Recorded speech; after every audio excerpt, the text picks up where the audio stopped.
बुलाबुली blog. जय जन सांग मैंने आपको स्वागत करुच्ची मोर आउ एक नुआ ब्लॉग तो नयागढ़ बुलाबुली ब्लॉग को आम आगे नेबा।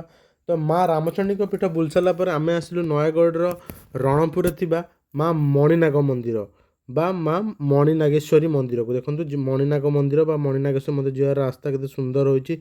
आ सामने जो पहाड़ देखुं ये अच्छी मणिनाग मंदिर। तो चलते देखो लिखाई मणिनाग मंदिर रणपुर। तो चलतु पहाड़ उपरकू जावा। देखो मंदिर जाऊ जाऊ टिके तले ये अच्छी दुईटी मंदिर एटा हूँ तल मणिनाग मंदिर बा तल देखो देखा माँ मणिनाग पीठ रणपुर एटा हूँ तल मणिनागेश्वर मंदिर। तो यू प्रायतः 4 किलोमीटर ऊपर को गले आपण पाइबे उपर मणिनागेश्वरी मंदिर बा उपर मंदिर जहाँकि सर्वपुरातन कह जाए राजा उद्धव सिंह 1328 ख्रीष्टाब्द 1364 ख्रीष्टाब्द मध्य मंदिर निर्माण करते। यही मंदिर समुद्र पतन ठू प्रायतः 2000 फुट बा 2000 फुट ऊपर अवस्थित। देखो एबे रास्ता निर्माण करा ना आगुरी बहुत संकट बहुत छोट रास्ता थिला। देखो एबे रास्ता निर्माण चली ये पूरा घाटी चलला भाई आप लगे। आ जो मंदिर जीवार दृश्य आप देखु नयागढ़ सहर रणपुर केते सुंदर देखा दृश्य बा यही पहाड़ उपरू मणिनाग गुंफा ये एमती एक मंदिर जहाँ को विश्व बासव नाम एक शबर जे विश्व बसुंकर भाई बोली कहुए सी एक शिला चक्रशिला आनी ये जगह पूजा करुले। तो से मंदिर एबे जो मंदिर अच्छे से चक्रशिला अच्छी कह जाए से जो चक्रशिला बा तार ओरिजिनल मूर्ति एबे जो माँ अवस्थित अच्छा तार 32 फुट तले अच्छा से जगह रखाई पोतिकी ता उपरे एबे जो आप मूर्ति देखिए से स्थापित कराई।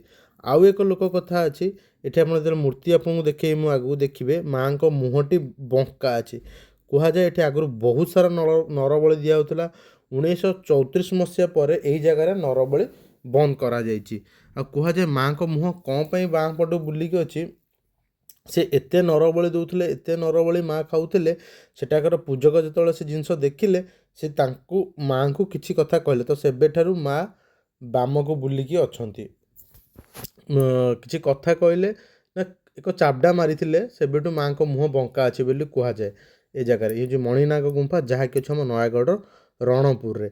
आउ एक कथा अच्छी राणासुर नाम एक असुर को ये माँ बध करते। तो से लगी ए जगार ना रणपुर बोली कह रणपुर राज्य बोली कहुई।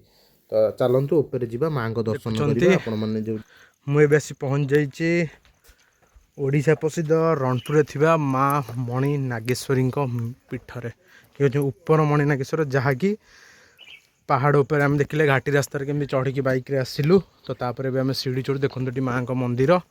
तो आम ए जाऊँ माँ को मंदिर को देखो लिखाई माँ मणिनाग मंदिर देखो लिखाई माँ मणिनाग मंदिर ये हूँ माँ मणिनाग मंदिर तले जोटा प्रथम देखिले तल मणिनाग जोटा कि एबे कराई किछि दी वर्ष हम कि हूँ प्रकृत पीठ उपरे से माँ को मंदिर को आम आसुचु।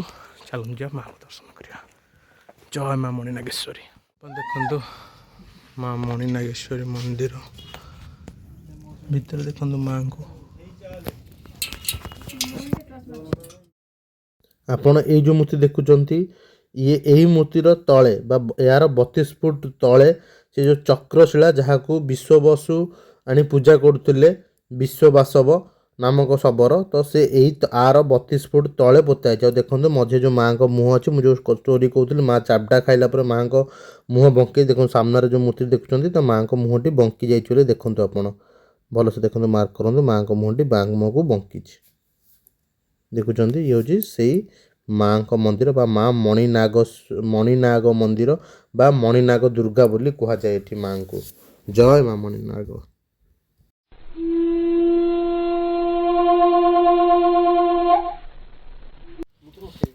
माँ मणिनागेश्वरी मंदिर चारिपटे थी पार्श्व देवदेवती तीख जगह चल तलू चल चल बापा जन ते तीख जगह कौटा चल देखो सुंदर भ्यूटा देखो गोटे आप नयागढ़ रणपुर सिटी देखा पूरा नयागढ़ देखा कहले चलो देखो। और देखो से जो घाटी रास्ता जो रास्ता देखिए आम मंदिर पाखक आसिलु बा पहुँचलु से रास्ता देखुं आपण मैंने ଏଠି ଦେଖନ୍ତୁ ମନ୍ଦିରଟି କେତେ ସୁନ୍ଦର ଦେଖାଯାଉଛି ଚାରିପଟ ଭିଉଟା। ଜୟ ମା ମଣିନାଗେଶ୍ୱରୀ। ଇଏ ହେଉଛି ତଳ ମଣିନାଗ ମନ୍ଦିର। କୁହାଯାଏ ଏଠି ଯିଏ ପୂଜକ ଥିଲେ ସବୁଦିନ 5 କିଲୋମିଟର ଉପରୁ ଚଢ଼ିକି ମାଆଙ୍କୁ ପୂଜା କରେ, ତାଙ୍କ ପାଖରେ ସୌଭାଗ୍ୟ ହେଲା ନାହିଁ। ବହୁତ ସଂକୀର୍ଣ୍ଣ ରାସ୍ତା ଥିଲା, ବହୁତ ବିପଦପୂର୍ଣ୍ଣ ରାସ୍ତା ଥିଲା। ହେଲେ ସେ ମାଆଙ୍କୁ କହିଲେ, ମା ତୋତେ ମୁଁ ସବୁଦିନ ପୂଜା କରିପାରୁନି, ତୁ ହିଁ କିଛି କର।